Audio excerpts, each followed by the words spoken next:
Bienvenidos, estimados estudiantes. Para mí es un gusto presentar a ustedes la segunda unidad temática del curso Periné.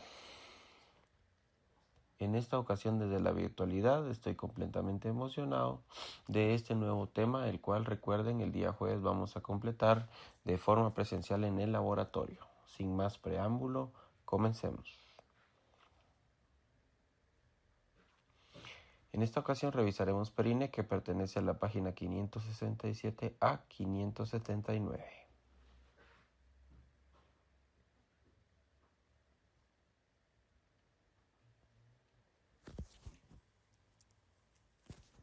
Observa esta imagen, véala con detenimiento. Este es un ser humano que fue disecado de forma que se pudieran observar las estructuras anatómicas presentes en su composición. Resulta y resalta que se trata de uno de los libros de texto más escrupulosamente elaborados desde el punto de vista anatómico, y es un texto de referencia para múltiples cirujanos a nivel internacional. Se trata de el Atlas de Anatomía según Perkoff. Este señor elaboró aproximadamente en los años 30 una serie de investigaciones a nivel de múltiples seres humanos fallecidos para realizar sus dibujos anatómicos, los cuales resultaron ser los más precisos hasta la época. Dentro de sus páginas, estos tomos recogen algunos dibujos anatómicos con un extremo detalle y características muy especiales que no se encuentran en otros tomos. Sin embargo, ostenta un misterio muy importante dentro de sus páginas. El señor Perkoff era uno de los más grandes representantes del partido nazi en la Escuela de Medicina de Viena. Su mentalidad consumada nazista lo llevó al puesto de jefe de la Escuela de Medicina en la universidad ya mencionada y le permitía tener acceso a la cantidad indeterminada de cuerpos, los cuales eran hombres y mujeres fallecidos producto del Holocausto, judíos, presos políticos que fallecían después de torturas, homosexuales y muchas otras personas que fueron juzgadas y condenadas injustamente. El doctor Perkoff tenía acceso a ellas y las utilizaba para sus fines académicos.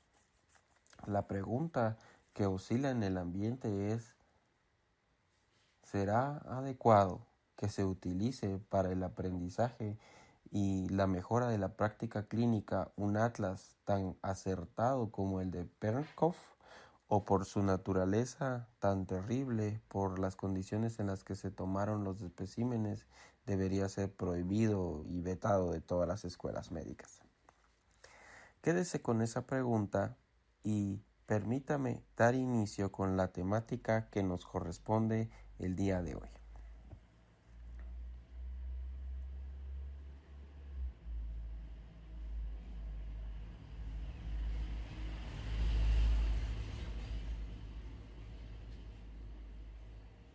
El periné tiene forma de rombo en la parte inferior del piso. Su periferia es la abertura inferior de la pelvis y su techo es el diafragma pélvico. Sus paredes están formadas por la cavidad pélvica por debajo del elevador del ano.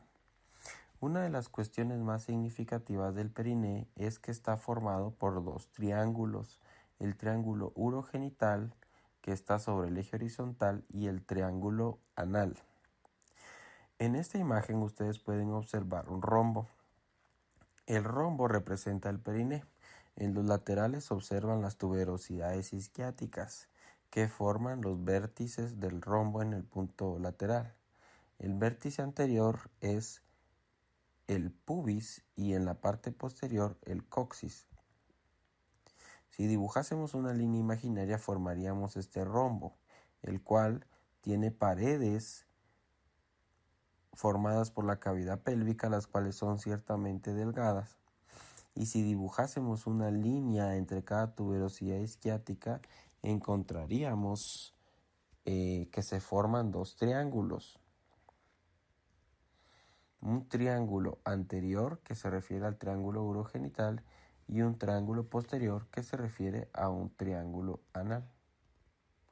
Además, este piso pélvico presenta un hiato, que es la curvatura que está presente en la imagen que acabo de realizar. Y además presenta el ano en el punto posterior.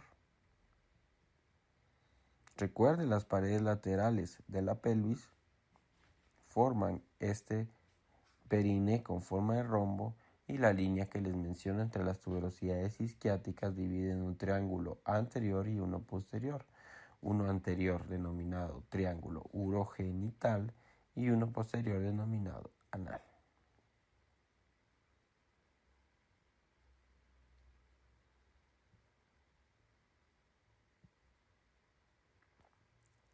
La sínfisis del pubis, la tuberosidad isquiática del coxis son los límites mencionados de este periné. Está dividido por dos triángulos, como ya les cuento, atravesado por una línea imaginaria entre ambas tuberosidades isquiáticas. Recuerden el concepto de hiato urogenital, el cual es esa abertura en forma de horquilla que está presente a nivel de la pelvis y que está formada por los límites del elevador del ano. Observemos de nueva cuenta la imagen de un rombo que representa la pelvis.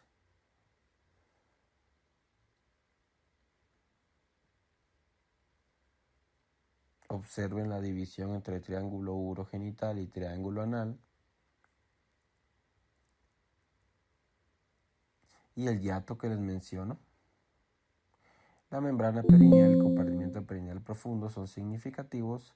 Sostiene genitales externos. Y ahora permítanme mostrarles unas imágenes de las clases previas para recordar estos conceptos tan interesantes.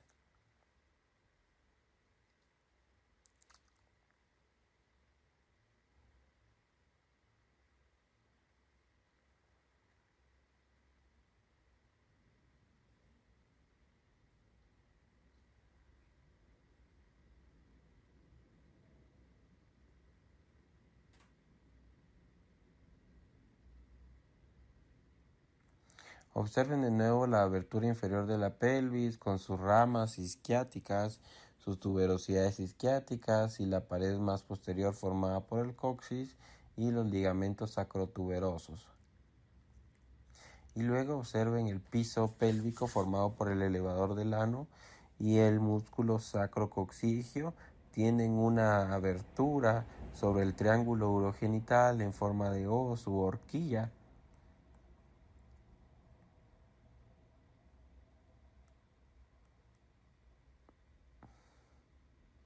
Observada en esa imagen, por ejemplo, si lo ven con detenimiento, esa abertura en forma de U que está tapizada por la membrana perineal es una estructura que aparece en los seres humanos del piso pélvico.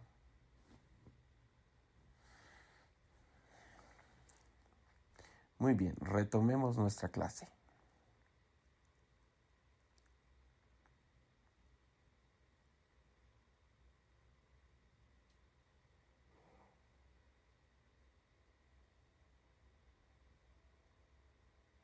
Recuerden el hiato urogenital.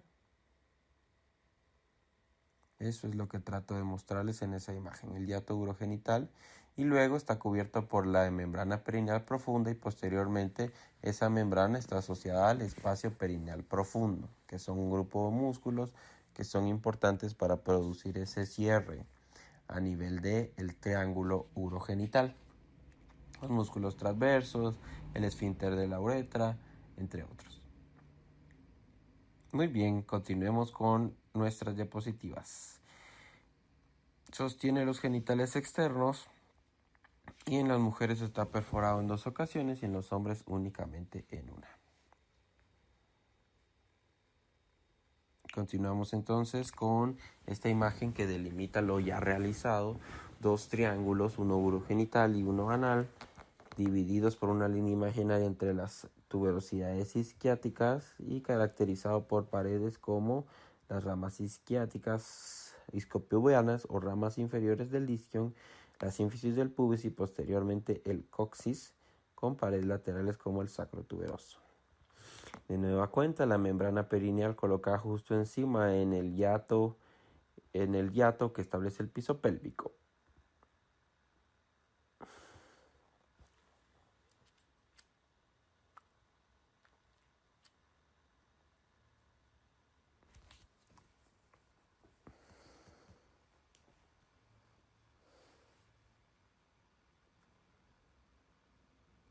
Observe cómo recubre el hiato esta membrana ya mencionada.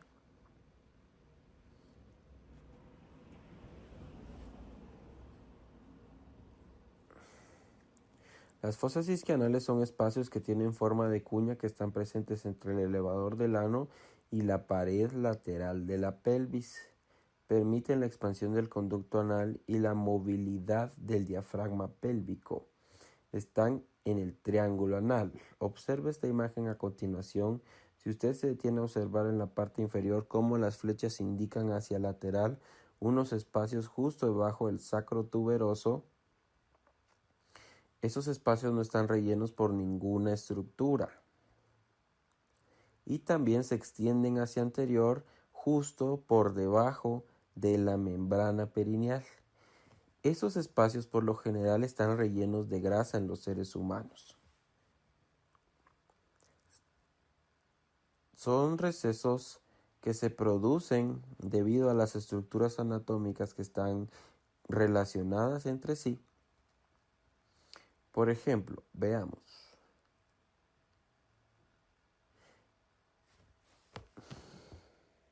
Esa fosa isquional marcada con la flecha se refiere a esos recesos ya mencionados y que se extienden hacia el triángulo urogenital justo por debajo de la membrana perineal.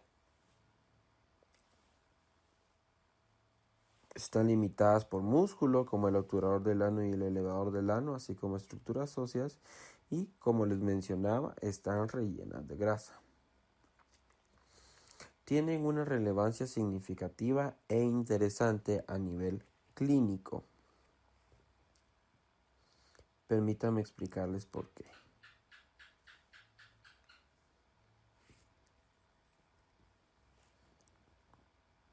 Vemos cómo hay la posibilidad de que estos espacios estén llenos de alguna situación.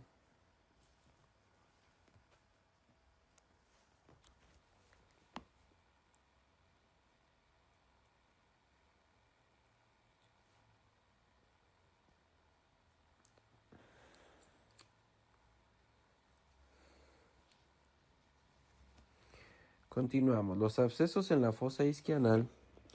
La mucosa del ano es vulnerable a lesiones y también a obstrucciones. En general, a las glándulas anales que permiten el paso del líquido que ayuda a lubricar o al paso de las heces pueden llegar a obstruirse y esa infección se puede diseminar a estructuras aledañas.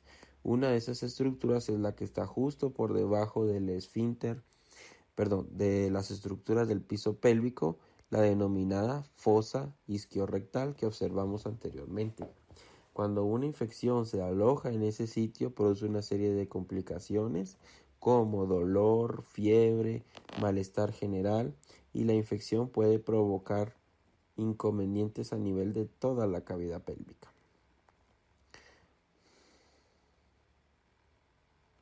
Incluso puede ascender a porciones superiores al elevador del ano y permitir que los pacientes tengan una serie de complicaciones. Observemos esta vista coronal.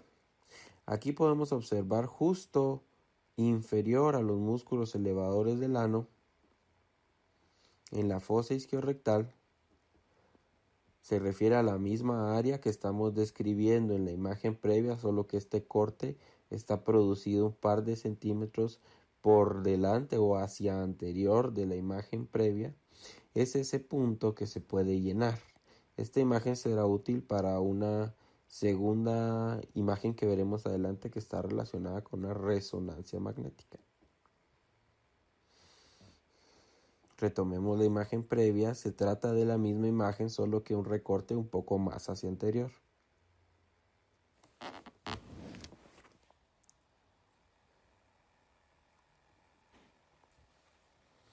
El músculo elevador del ano es el mismo que el que está representado en la imagen. Y la fosa isquianal es la misma que está descrita en la imagen, solo que a diferentes cortes más hacia adelante. Ok, observemos estudios de imágenes de esta situación.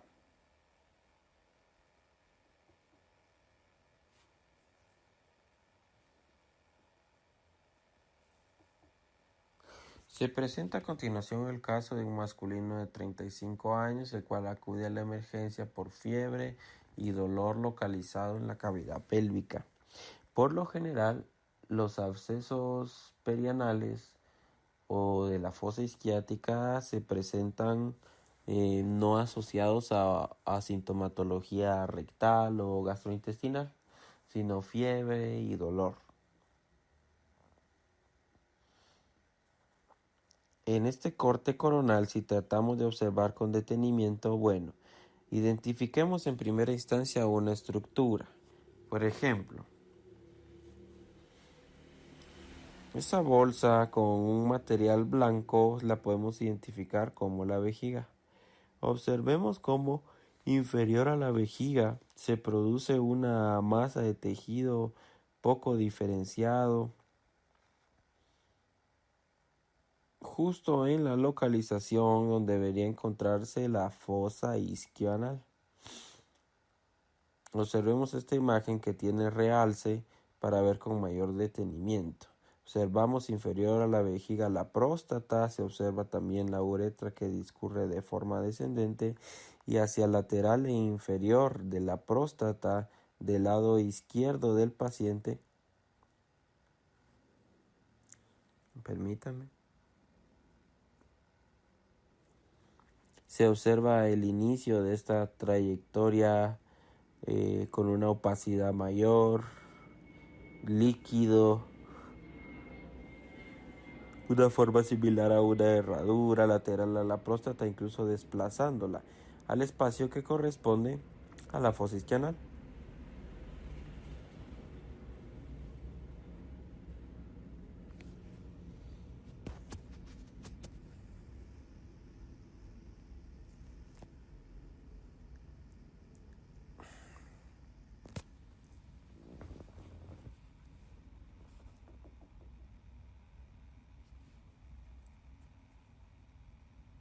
Observen este corte axial cómo descendemos de parte de la vejiga. Observamos también la inserción del fémur y en los acetábulos. Y si observamos con detenimiento podemos encontrar esas estructuras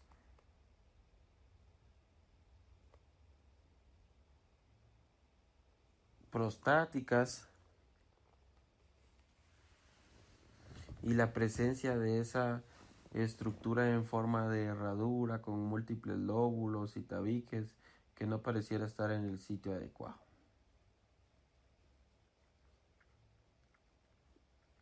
Vemos la descripción, en ella observamos que se trata de una lesión en forma de herradura con múltiples lóbulos confluentes en la región perianal y en la fosa isquiorrectal, predominantemente del lado izquierdo. Asociado a la clínica, esa lesión es consistente con un caso de un absceso perianal, en específico de la localización de la fosa isquianal. Muy bien.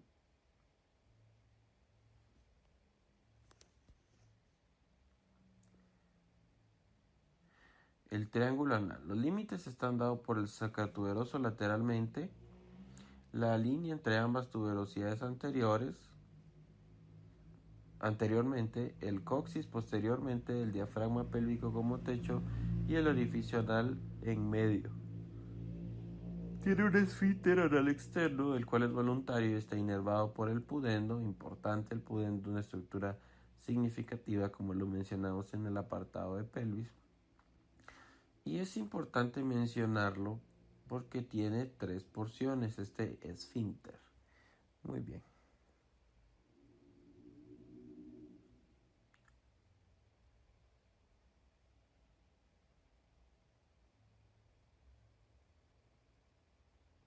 Las tres porciones mencionadas se refieren a la porción profunda, la porción superficial y la porción subcutánea.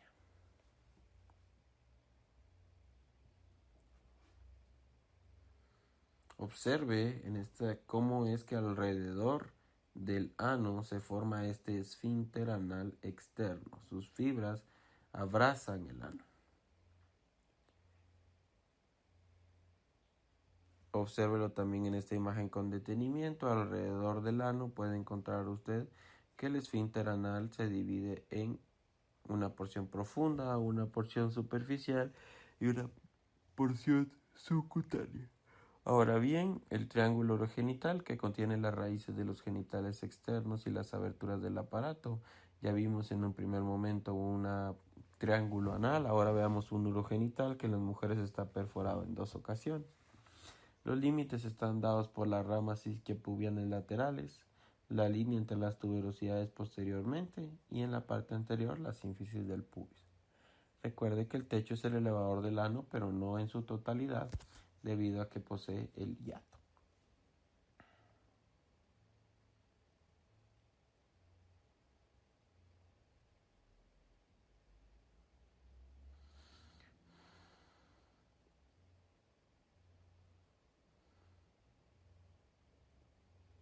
Lo podrá recordar usted como la membrana perineal está presente.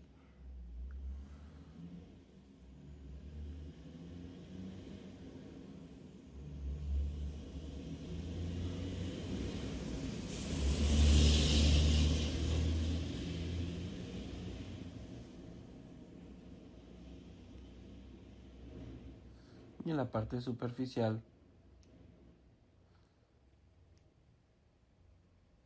posee 3 pares de músculos: el isquio cavernoso, el bulbo esponjoso y el transverso superficial del periné. El isquio cavernoso desplaza la sangre de los pilares del cuerpo del pene al clítoris durante la erección para permitir que se llene de sangre los cuerpos cavernosos.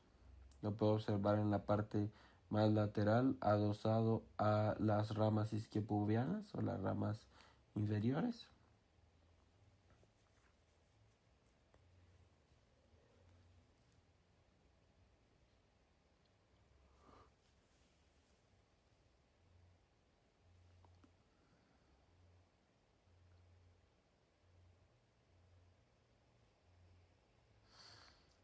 Luego el bulbo esponjoso, que al igual que el anterior en los hombres, elimina el residuo urinario y emite el semen de forma pulsátil durante la eyaculación.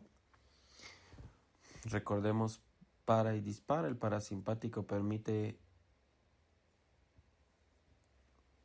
la función de la erección, mientras que el simpático a través de la contracción del bulbo en la eyaculación de forma pulsátil. Y el transverso superior del perine, que estabiliza el centro tendinoso del perine, la cual es una estructura significativa a nivel de la pelvis y el perine. Muy bien, observemos a continuación esta imagen. Es elaborada por Lili Elbe en el año 1908. Se trata de unos árboles en un fiordo. ¿Qué sentimiento le produce? Tranquilidad, calma. Pues resulta que la vida de esta mujer fue tumultuosa. Podrá conocerla a través de la novela biográfica publicada en el año 2000 denominada La chica danesa, o la adaptación cinematográfica del año 2015 con el mismo nombre. Lili Elbe nació con genitales masculinos y a lo largo de su vida trató de someterse a múltiples procedimientos quirúrgicos para modificar sus genitales. Está documentada como el primer caso de una persona que se sometió a una cirugía de cambio de sexo. Múltiples profesionales de salud estuvieron asociados a su proceso de transición y lo llevaron a tal extremo, a pesar de los métodos rudimentarios de la época, a intentar realizarle un trasplante de útero, el cual finalizó con un desenlace fatal debido a que al rechazar el trasplante se produjo necrosis del mismo, le provocó una sepsis considerable.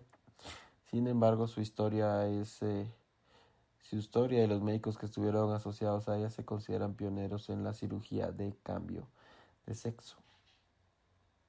Ella era pintora de paisajes.